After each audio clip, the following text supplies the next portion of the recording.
Hello everyone, welcome to the free Tell Me More video about the bilingual early milestone categories that you just saw in the quiz.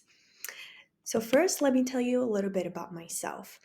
My name is Claudia Serrano Johnson, and I am a Colombian born Latina SLP with a master's in speech language pathology, and I specialize in bilingualism. I'm also a mom of 3 bilingual kiddos.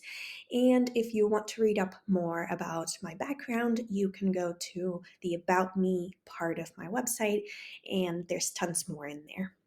So, before we dive into the early milestone categories, I want to chat about the purpose of the milestones because milestones can cause a lot of worry and guilt and panic in parents, and that is definitely not my intention. So, the goal is not to harbor an environment of comparison to other children the same age, cause panic, fear, or guilt. In fact, the goal of milestones, at least for me and my resources, is for you to tune into the child's development so that you can figure out if you need to step into your advocacy role as a caregiver.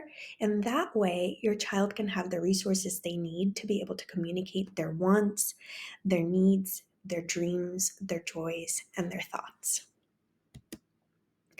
Also, before we get started, there is a super important point. You need to make sure that you're counting their words correctly.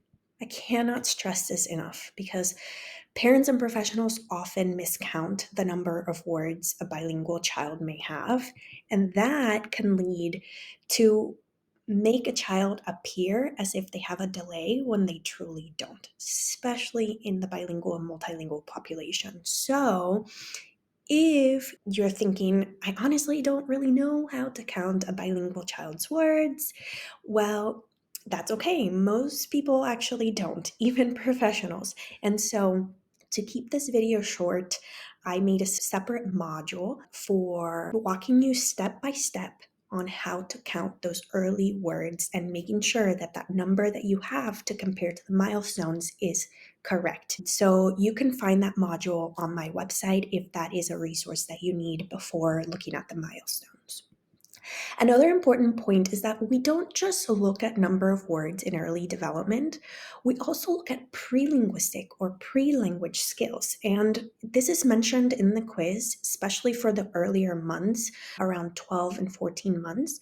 So if you saw that on the quiz, you may be thinking, well, what are pre-linguistic skills? Again, to keep this video short, I made a separate module walking you step by step on what are pre-linguistic skills, what to expect, how to support them.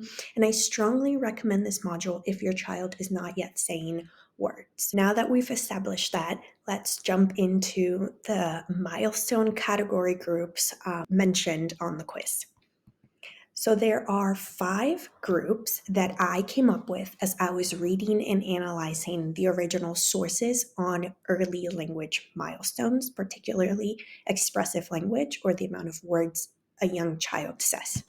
First group is the rocking and talking group, and I'll explain them in a second. The second group is the striving and thriving, the cruising and musing, the placing and pacing group, and then the drifting and gifting group. So after you took the quiz, it gave you an answer of where the child lands, which category or which group they land on, depending on how many words they have in comparison to their peers at a specific age. So let's go over each group. So the rocking and talking group, this group of kiddos is rocking it, meaning they are easily accomplishing each milestone and they are talking. They are what you generally think of as the chatty, verbose kiddos, and they land on the 50th percentile or more. So they sit right in the middle or ahead of half of their peers the same age.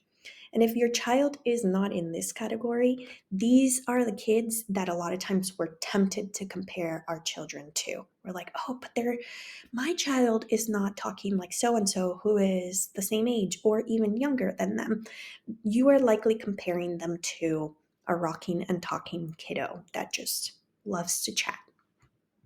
So, if a child has this many words at a specific age, they are considered to be in the 50th percentile or beyond. So, around 12 months, they may have 10 to 20 words or more. Around 18 months, they may have about 80 words or more. And about 24 months, when they turn 2, they may have about 280 words or more. So they're definitely chatting by the age of 2. So clearly, language is a strength of theirs, and we don't need to be worried about them meeting milestones regarding this developmental area. Then we have the striving and thriving group. This group of kiddos is striving, aiming toward each milestone, and thriving, growing while doing it. They are what the general public thinks of as the stereotypical communicators for this age. They are in the 25th to 35th percentile. Per popular request, we will briefly talk about percentiles.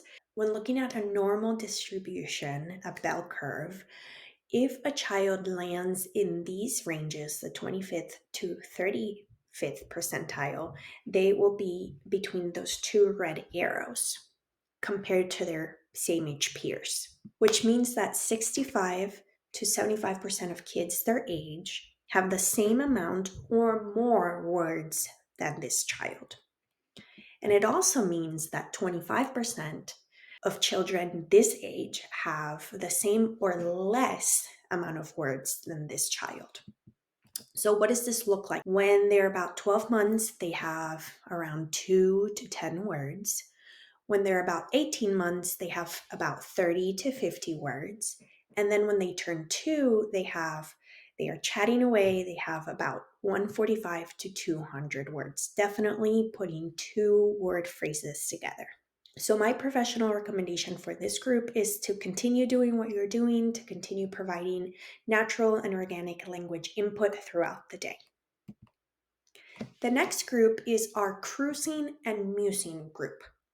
This group of kiddos is cruising, slowly and methodically moving toward the goal across each milestone, and musing, contemplating, taking it all in while doing that. When I came up with this term, a friend of mine whose child is in this group said that exactly describes my child. So they are what you generally think of as the child who isn't super chatty, but isn't significantly behind the same age peers. They are in the 15th percentile. So when looking at the bell curve, you look at that red arrow, which is the 15th percentile, and it means that 85% of kids have the same or more words than this child.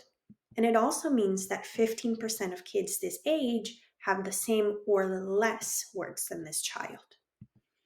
So what does that look like practically speaking? Around 12 months, they may have 0 to 1 words. Around 18 months, they may have about 15 words.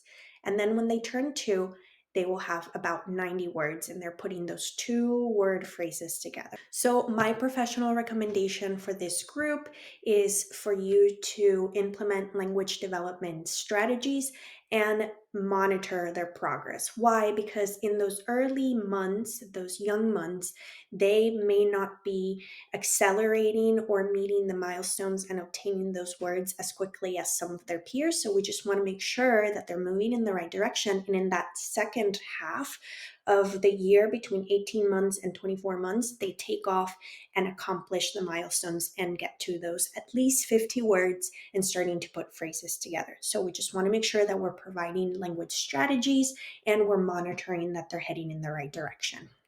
Our second to last group is the placing and pacing group. This group of kiddos is placing themselves right at the milestone and pacing, slowly but surely working themselves through them. This is what the general public thinks of as the milestone, right? This is the 10th percentile. So when looking at the bell curve, you look at that arrow, and it means that 90% of kids have the same or more words than this child at this age. Also means that 10% of kids at this age have the same or less words than this child. So, practically speaking, at 12 months, they will have 0 words, but they should have really solid prelinguistic skills. At 18 months, they have about 10 words and prelinguistic skills. And then by 24 months, they have reached that milestone of at least 50 words and starting to put 2-word phrases together when they turn 2. Again, this is what most pediatricians follow as the milestones. The issue is that some of them see this as the average, the 50%, rather than the norm, the 90%. The majority of children should already be doing this. This should be the very minimum, the cutoff point, and anything below it should be a referral to see a specialist. And this is not to cause panic, but this is so that a specialist may be able to see what's going on, what may be causing a slower development in language, and also give you tools to support the child. So if your child is here, my professional recommendation to ensure that they catch up to their peers that are already way ahead, saying many more words, making phrases, right, is to absolutely implement language development strategies and very closely monitor their development to make sure that they don't fall behind.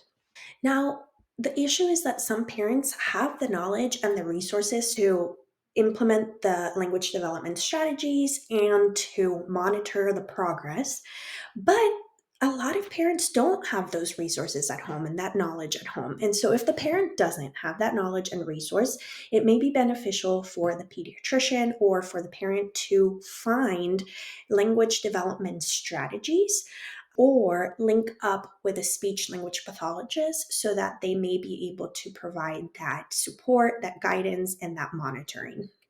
And then our final group is the drifting and gifting kiddos. These kiddos are drifting, they're moving away from the milestone, and they would really benefit from the gifting of specialized insight and support. They are what you generally think of as late talkers or delayed, and they are in the less than 10th percentile. So they are saying less words than the vast majority of their same age peers. So, practically speaking, 0 words at 12 months. Then, when they get to 18 months, they have less than 10 words. This should be a time to check in and say, hey, what may be going on? Instead of being like, no, let's just give them time, wait and see. And then at 24 months should be another check in point. If they have less than 65 words, then they're not heading in the direction of forming phrases and sentences between age 2 and age 3, then this should be a point where the parents should be referred to a specialist. So my professional recommendation is to consult with a speech language pathologist for further insight and support. Again, this is not to cause panic, but it's to see what may be going on. It could be as simple as fluid in the ears impacting hearing. It could be a different language learning style, or it could be a different developmental style. And also to root for you, to empower you, to equip you, and to give you the tools necessary to support the child. With that said, there are a couple of disclaimers I want to make sure you know about these milestones and norms. First, let's talk about the different types of language learners. There are kiddos who develop language via the analytic language route, and the milestones we just talked about apply to them. They are word babies. They learn single words one at a time, like Lego pieces. They collect 50 Lego pieces, and then they start putting those 50 Lego pieces, words, together to build their Lego sets, which are their sentences. These are analytic language processors. However, there are kiddos that develop language via the Gestalt language route.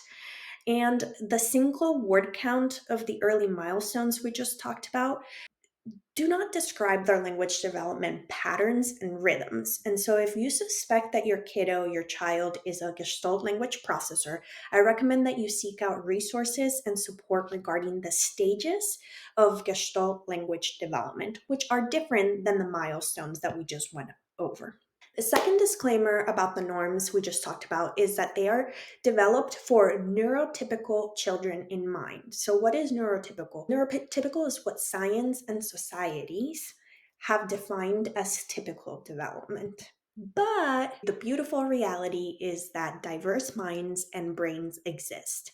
And not every child will follow those neurotypical milestones at the same rate and in the same pattern. And so, this is why if your kiddo isn't meeting those milestones we just talked about, it's not necessarily a reason to panic, but it's a reason to get curious about their development. And in that, it would be helpful to consult with a speech language specialist or other developmental professionals who may be able to support you and your child in the best way possible. All right, so let's pause for a moment as we wrap up. We have covered a lot, and I hope you have found it helpful so far. But you may have some lingering questions. You might be thinking, okay, cool, but where did you get these milestones from? Which ones should I choose from or follow? There are so many different ones online. So and so says they should have this many words at this time, and so says something different. So I spent about 3 months reading and analyzing for this particular resource, and I'm more than happy to explain it to you and explain the whole process. But for time's sake, that will be in a different module, which you can find on my website. Bilingual milestones, early language development, which ones should I follow? Another thought you may be having is, I have so many questions about the basics of bilingual language development. Where can I learn more? If you want to learn more about the core concepts of bilingualism, I recommend you check out this module, which you can find on my website. It's the Intro to Bilingual Language Development Core Concepts. What if my bilingual child has a delay? What do I do? Do we keep using all languages? Do we stop? This is so overwhelming. It really, truly is. And let me just say upfront that bilingual children with a true delay can continue being bilingual, but there are several factors that we need to consider to ensure their success in both languages. And so if this is relevant to you, I encourage you to check out this module on my website. All right, a couple more questions. My child is on track. What does development look like after they turn 2? Because the quiz only goes up until 24 months. So if that is your case, be sure to check out the bilingual toddler module on my website. Second to last question. Oh gosh, Claudia, I'm so overwhelmed. Where and how should I start teaching the child the heritage language? This is my number one recommendation for bilingual language development for busy parents. It's starting with verbal routines. So be sure to check out this amazing module out on exactly how to get into the habit of using your heritage language in everyday life. And then last but not least, you may be thinking, I just really want to speak with you about a specific situation. Is there a way to have a consultation with you? There is a way. You sure can.